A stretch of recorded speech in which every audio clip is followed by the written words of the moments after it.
This is Greg Tingle reporting for Media Man Australia, Media Man International and Media Man Good. We are continuing our interview series with some of the world's most unique and talented performing artists, musicians. A new client? I said you're too kind. Too kind! Okay, too kind. So we're doing our bit to support the arts world and people that bring joy to the world. We are here on location at Lamrock Cafe, Bondi Beach, Sydney, Australia. Steve Spacek, there it is. Steve Spacek, one of the local surfers. There he is. The Motley Crew. I don't know about that. Keeping it real here on the streets of Bondi. Steve, there's a lot happening in the music and creative world at the moment, and some of it's actually got a little bit more of a serious note than usual. This censorship and almost stifling of the creative arts world is starting to become a bit more prevalent and certainly reported in the likes of your Sydney Morning Herald, I think soon followed up by Rolling Stone magazine. So Steve, you're a performing artist and an artistic creative type. What's your take on cases for and or against censorship? Just your take on the whole situation? Well, I mean, I suppose the censorship thing is nothing new, really, to be honest. I mean, wherever it can be, I notice wherever it could be implemented, it's going to be implemented. Yeah, and I think with music, it's such a freedom of expression. It's always going to be right for targeting. But I think ultimately, when you're talking about good and bad, and I think being expressive is always going to, well, more times than none, is going to be a good thing. The truth is always going to get out. Yep. So people are always going to be able to express themselves, even when they're under pressure, even when they're under the pressure of I don't know, whether it be the legal system, the law, or whatever. Do you know what I mean? Yes. People are always going to want to express themselves. And as we've acknowledged, it's nothing new, this whole censorship in music, creative arts, film, whatever. It's going on all the time. I mean, let's see some cases flashing back to, okay, there was the Sex Pistols, the Rods, did any of Woody Allen's or Quentin Tarantino's recently got banned? NWA as well. NWA, F something police or something, I don't know, whatever it was. Quentin Tarantino's film, Once Upon a Time in Hollywood, I believe, has got banned for one reason or in China. Wow, okay. According to the Sydney Morning Herald. But there was... Would that be, I mean, I'm guessing it is, so it could be a mistake, but would that be something to do with their portrayal of Bruce Lee? Have you seen potentially that? Shannon Lee, his daughter, has been quoted. There was potentially going to be a re-film of some of the film or something, but in the end it's not happening, according to what I've read in the Sydney Morning Herald. But sometimes there's a further story beneath the surface of what you are reading, even in such a credible publication as the Sydney Morning Herald. So maybe if we wanted the 100% truth, maybe we would have to speak to the likes of Quentin Tarantino if we wanted the absolute pure story of the truth, according to Quentin, that is. So, but we respect and love the Sydney Morning Herald, but I just get the feeling there is a little bit more to the story. But, well, it's like a watch this space. Now, in Australia, at least one performing artist has recently been banned, a group, 1-4, Western Sydney, and they're not allowed to perform at different music venues now, and the music promoter got contacted, and also allegedly, or what I read in the Sydney Morning Herald, is the police were brought into the situation to basically enforce this, let's call it directive, to ban them. As some great artists may say, and also some world-renowned film and documentary makers such as John Pilger, being banned is the sincerest form of flattery. It's like, thank you very much. Now, some people might try to get banned, some people may not want to, some people might not care. But I mean, what's your take on some performing artists being banned, like whether it's 1-4 or John Pilger's films being banned in some countries and so on? Well, I mean, obviously it's not right, but it goes down, do you know what I mean? It goes down, and I think once you start talking about things, and if you hit a nerve, especially when you're trying to put across the truth, then there's a good chance you're going to be offending some people. And if you offend the right or the wrong people, I should say, then maybe you're going to get banned. But it's not really. I suppose it's one of those things. This is the environment we find ourselves in these days. Do you know what I mean? But all you can do is be truthful to yourself, and then whatever results of it. Yes, but it is interesting in different parts of the world. Censorship can be on different levels. I mean, traditionally people have pointed to countries like China.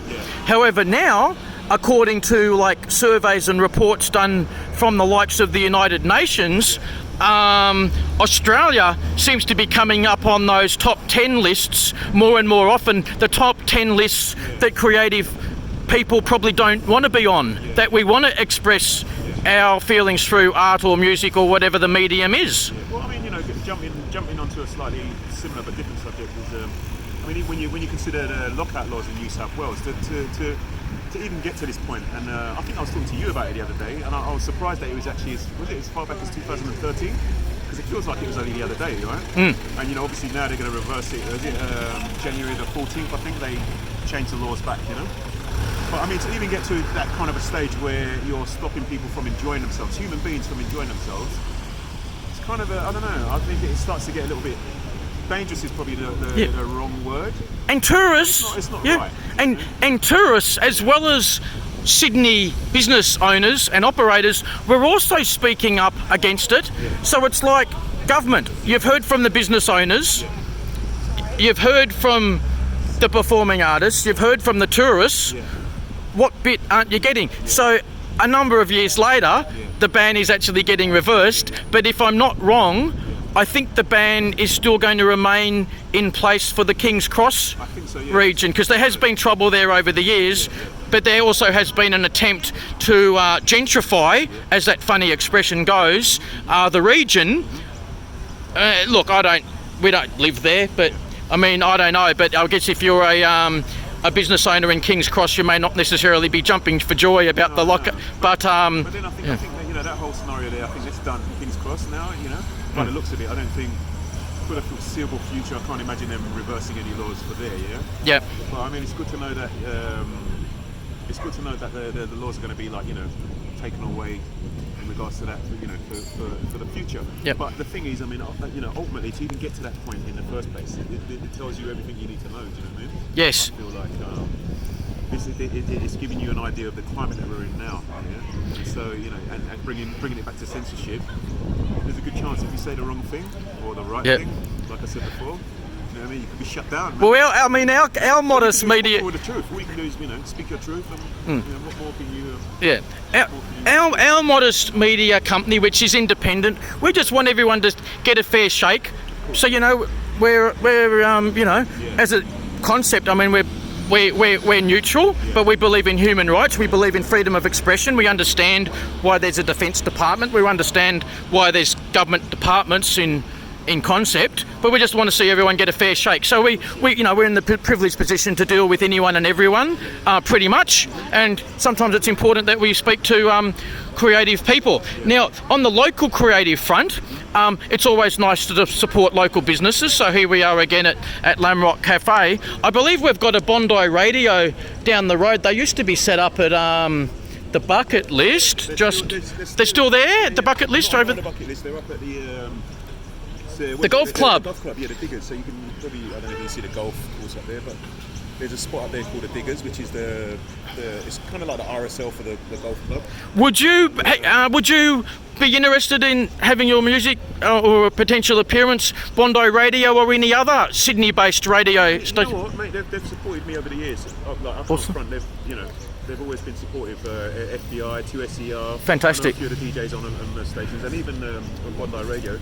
I remember when I first came here, like years ago, I actually did a little, one night, they sent me up there, I did a little stint on there, I had to control the faders and oh, cool. do my own little thing. But yeah, I mean, you know, in general, I've always had good support in terms of radio. Even you know, for a time there, we was on Triple J as well for a bit. So nice. And a few of the stations down in Melbourne as well, I mean, Double J and a few of those. Triple J is said to be having a bit more of a youth movement at the moment. Would you say that some or a lot of your music would also be embraced by, let's say, Australian youth? I mean, who is your main target, so to speak? Oh man, anyone who loves music. But yeah, I mean, some of the music is, I mean, a lot of the music I do, I aim it towards the dance floor, yeah? So in that respect, there's definitely been, I've had definitely had a good chunk of support since I've been here over the years. It's been nice, you know. Played in a few really good festivals, played in a few of the really good clubs. I mean, the scene's changed quite a lot recently, but you know, there's definitely like there's a scene here as such. You know what I mean? Well, There's definitely been good support. What would be one or two venues that you've either played at or would like to play at in the general Bondi Beach to Bondi Junction area, possibly getting over to Surrey Hills ways? Have you got some favourites or ones that you'd really like to perform at, or any fond memories, or even any clubs in Sydney that you thought were like really great places to perform to a live audience? Well, you know what? I tell you what, the club that I really used to enjoy here. It was when I first came to Australia. There was a guy called I think his name was Damien Abiki. He used to do a night called Void.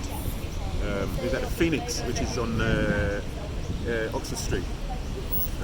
So going down the end there on the right as you're going into the city, and it was a really cool dubstep night. Yeah.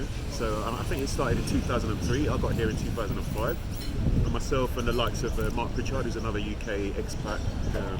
We used to play down at this club, you know, and it was a really good night because it was, for us, coming from the UK and being spoiled in terms of club nights and going out and enjoying music, it was the closest thing to what we had back home in London. It was on point, to be honest, you know what I mean? And a lot of the really good DJs and performers and producers and artists from the UK and Europe and stuff were coming over as well, and you know, as guest DJs and performers and performing at that night. So you know, we always used to go down and we'd go down and play, spin a few tunes. I'd jump on the mic as well and compare and MC and all the rest of it. So I think I got fond memories of that night, definitely. Oh, great! Night. And there's a guy called Hijack who used to have a sound system that he used to hire, used to bring in. Yep. So it felt like being in the UK. It was a really good sound system in a dark club downstairs. Really good vibe. Everyone getting down and everyone enjoying the music. So I do miss that.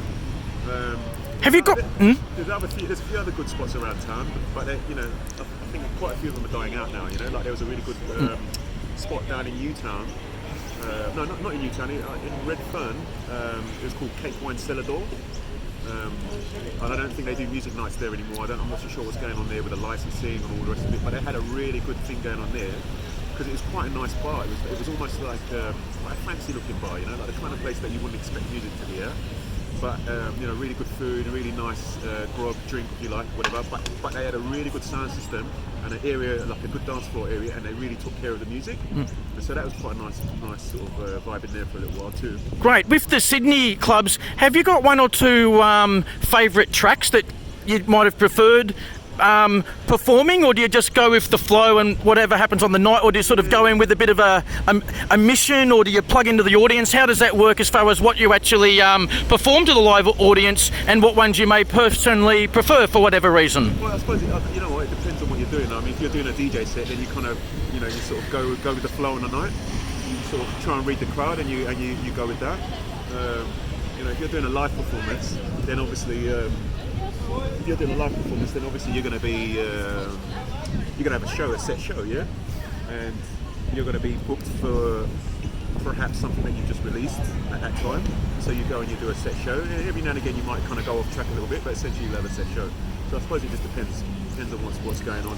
For our new audience and listeners, what might be, say, the first couple of your tracks from whenever in your career that are still available on the internet, or so whether it's Google Play or Bandcamp? I mean, have you got one or two that might be a nice introduction to your music for those who aren't so familiar with you yet? Yeah, well, I would go as far as projects. I would say projects, yeah. I mean, track-wise, I would say if you want to go back, there's a track called Eve. EVE. Oh yes. That was written years ago. That was written in 1996 actually, and it was when I was in my original band, Spacek, and we did this album which we signed to Island Universal at the time. And it's called Curvatia, so Curvatia, Curvatia, yeah. And that was a really cool album. I had some cool tracks on it. It was kind of like it was the early days of, how can you call it, sci-fi, sort of futuristic hip-hop, if you like, you know? Nice. Like hip-hop with nice vocals, soulful vocals. And then sort of moving on from then, there's another album which we did after that, which was Vintage High Tech, which was for a really cool label called IK7 out of Germany. So Vintage High Tech. And then the next album after that was Spacek, which was done on another label called Sound in Colour. You might not be able to get that album now. because that label doesn't exist anymore. But Spacek, and there was a track on there called Dollar, which was a collaboration with myself and a really amazing hip hop producer named Jay Dilla, who unfortunately has passed away now. R.I.P. He passed away about 10 years ago, but anyone who knows like soul music and hip hop music would know of his music anyway, because he did a lot of stuff with De La Soul and Tribe Called Quest and Erykah Badu and all of those really, Busta Rhymes, all of these really amazing American artists. So I was fortunate enough to do some stuff with him over the years. Like he did a remix of that Eve track, which helped introduce us to America. And then, like I said, we did this track called Dollar together. Since then, we did Africa High Tech with myself and Mark Pritchard. So Africa High Tech was an amazing UK baseline-led dance project, which featured myself and Mark Pritchard. That was signed to Warp Records. That's a really cool project to look out for. So Africa High Tech, look out for that. And then just of late, recently, there's so much stuff. Like now, at the moment, I've got an album out called Aleli, which is on Exit Records, and it's under my artist name Black Pocket. And so that's out. You can get that right now. It's been out for a couple of months. But the next project coming up early in the year, February, is a record called Houses, and it's a house record, all done on iOS, so all done on an iPhone, and that will be released on Black Focus, which is a really talented young musician coming out of the UK named Henry Wu. Some might know him as Yusuf Kamal Williams, and he's come under these different titles, but amazing artist all the same. And yeah, watch out for him and watch out for this new album. And with digital music platforms, have you noticed any trends as far as exposure, sales, any other form of measuring sticks where you've got your Spotify, you've got YouTube Music, there's SoundCloud, there's Bandcamp, or do you just see it as a whole, like you've just got a spectrum of it and it's a good idea often to be across a few different platforms? What's your experience on that front? Yeah, I think, man, it's never a bad thing to be across a few platforms, I reckon. I mean, obviously it just gives you, it's giving you more reach, audience. More, what they say when you throw something at the wall, you throw. See what hits. Hits the hope with the hit. The more platforms to be hooked up with, the better. Yeah. I mean, it's a lot to kind of. It's a lot to keep up with sometimes. But obviously nowadays, with the smartphone, if you know what you're doing, you can kind of do a lot of that stuff via the smartphone anyway. So the more you're across it, the better it is in the long run. Yes. Well, long and short term. Yeah. Well, speaking of media and digital media, we are, for the record, if our audience didn't realise it, we are filming on YouTube on Google Pixel 3. Hello, Google and Pixel and Facebook and everyone else. So we're utilising this, and so this will go out on YouTube.